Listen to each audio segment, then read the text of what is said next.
నువ్వు వినే ఉద్దేశం నీకుంటే, నీ మాట వింటాను ప్రభా, నీకు లోబడతాను ప్రభా, నీ పని చేస్తానయ్యా.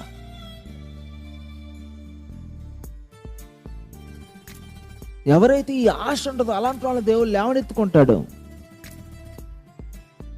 హల్లెలూయా.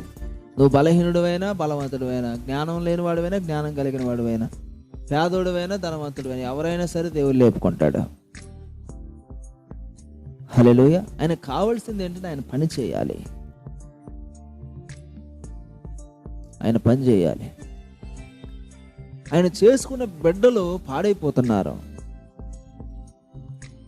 ఆయన గురించి సరైన అవగాహన కల్పించేవారు తక్కువైపోయారు.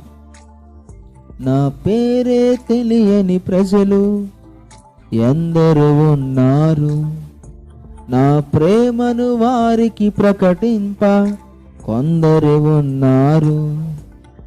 మీరైనా మీలో ఒకరైనా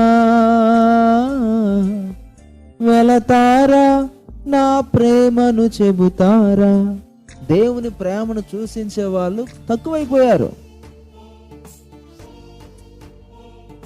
వాక్యం చెప్పడం అనేది ప్రాముఖ్యమైనది కాదు, దేవుని ప్రేమను చూపించాలి, అది ప్రాముఖ్యమైనది. తక్కువైపోయారు.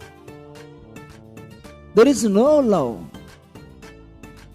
ప్రేమ అనేది విశ్వాసుల యొక్క జీవితాల్లో కరువైపోయింది. ఇప్పుడు స్వార్థం పెరిగిపోయినాయి, అహంకారాలు పెరిగిపోయినాయి, సంఘంలో అసూయలు పెరిగిపోతున్నాయి. హల్లెలూయా. దీని అంతటా కారణం ఏంటి తెలుసా? దేవునితో గడపకపోవడమే. హల్లెలూయా.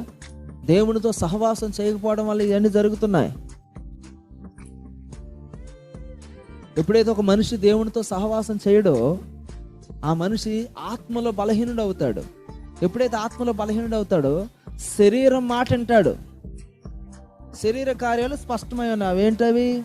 జారత్వం, అపవిత్రత, కాముకత్వం, విగ్రహారాధన, వ్యభిచారం, ద్వేషాలు, క్రోధాలు, కక్షలు, భేదాలు, విమతలు, అల్లరితో కొన్ని ఆటపాటలు.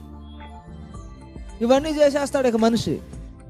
ఇడు బయటోడు కాదు, లోపలోడు ఇడు. కానీ వీళ్ళు ఆత్మ బలహీనం అయిపోయింది, శరీరం బలంగా ఉంది. అందుకనే దేవుని ఎరుగునోడే కానీ రికార్డ్ డాన్స్ చేస్తాడు వీడు. దేవుని ఎరుగునోడే కానీ గొప్ప అసూయ ఉంటుంది. దేవుని ఎరుగునోడే కానీ క్రోధం ఉంటుంది. దేవుని ఎరుగునోడే కానీ కోపం ఉంటుంది. దేవుని ఎరుగునోడే కానీ కక్షలు ఉంటాయి. దేవుని ఎరుగునోడే కానీ వ్యభిచారం ఉంటుంది.